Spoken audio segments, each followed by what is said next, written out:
Baby Jerkins fouls it up again.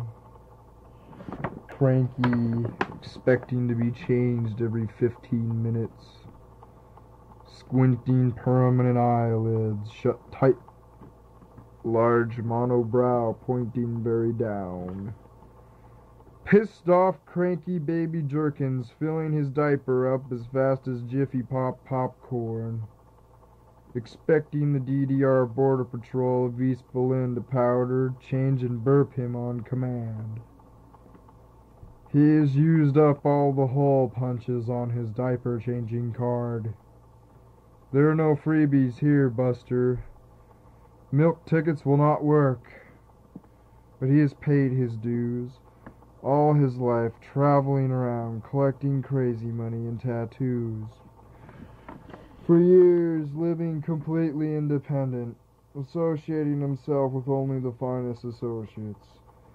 The kings of the art world, standing, holding one arm up bent as the other hand holds the elbow. Using elbow grease, intent on getting his kicks before the whole shithouse goes rolling down the hill with him in it.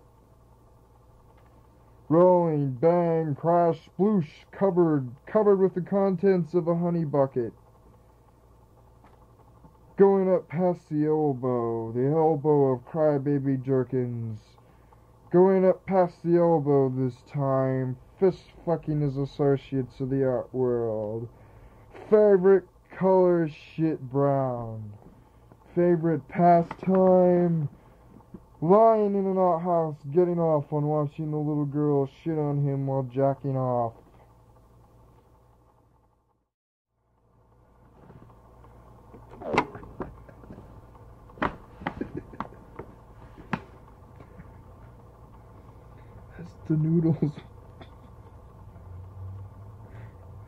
As the noodles were drained, the colander was held in the palm of the hand. It felt boiling water pass through scalding pink-white skin. Days later, after several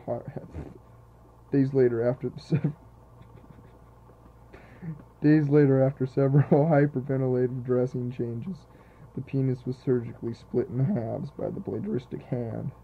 Ooh. There was no nerve damage. The operation was a sterile bacterial success. Bowing the instruments for future use as a ritual. So are the designer scars on the thigh. The designer scars of intricate flower patterns, hours of constructive, tedious works of art. From years of popping premature facial blemishes, the cheeks are now a pleasant battlefield of craters and pockmarks. The earlobes are filled of galvanized metal. There is no room left. We must now work on our body. It is hard to work on the body with this burnt hand. There are no more teeth left to pull out. By tying strings to the door and slamming it shut, finger and toenails grow back. This is a blessing.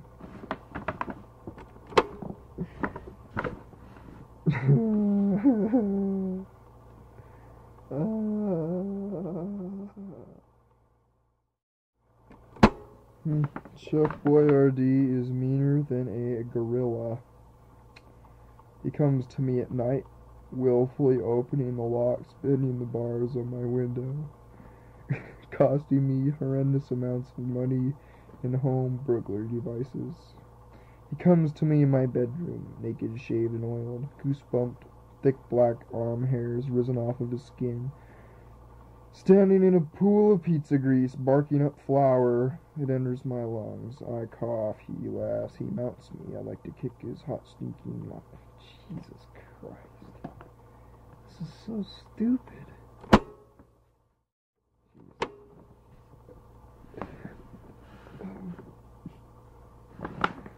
Honeydew, do you mother may I drop a load? Chances are my ringworm is a pet I did not buy. For most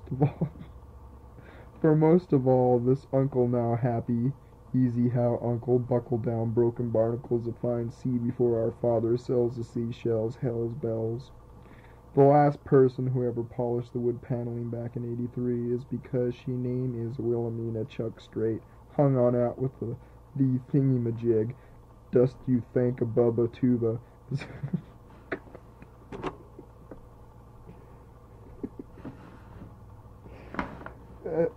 as her best of many, and if her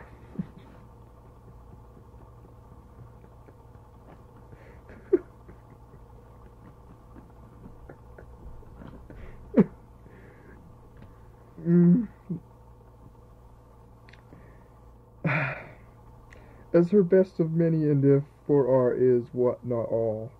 Head housekeeper for 30 years, if and because of some reason we grab a plate of best friends of rare tree, foreseeing many mangers full of test meat, to refrain from more than one louse.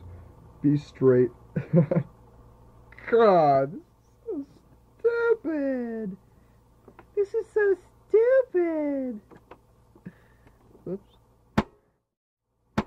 I crop the frame fuse out of Anoma.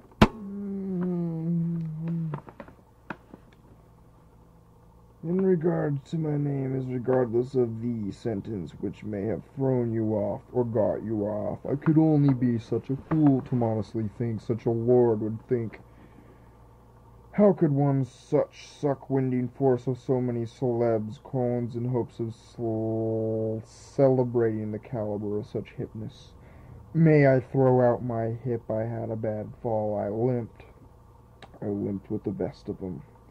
I have now come to the conclusion that I have been confused for many a day, and I now love many a days, and many of those I love whom I have so wrongly accused of being hip.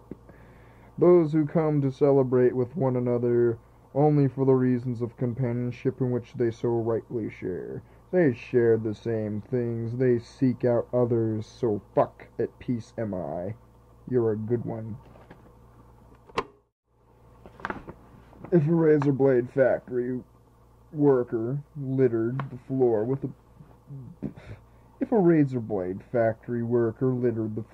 banana peels, the platform shoes would rest, nest, turning delicate shades of burnt sienna. Only if the if were discarded from the human language, the pea cunt could...